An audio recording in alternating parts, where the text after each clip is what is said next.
बाहर से सुलझा हुआ दिखता है, अंदर से जरूर उलझा हुआ होगा.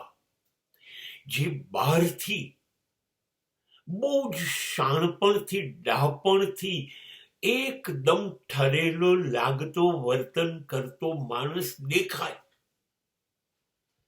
તો સમજવું એ રીતે જીવવા માટે બધી ઉલઝનો, બધી ગૂંચવણ, બધી મૂંઝવણ એ એકલો અંદર ભોગવતો હશે.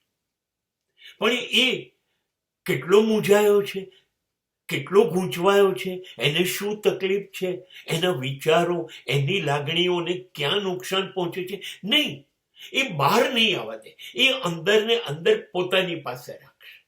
પણ સમાજને નહીં ખબર પડવા દે. સમાજને એવું લાગશે કે એકદમ શાંત છે, એમને તો કોઈ પ્રોબ્લેમ્સ નથી.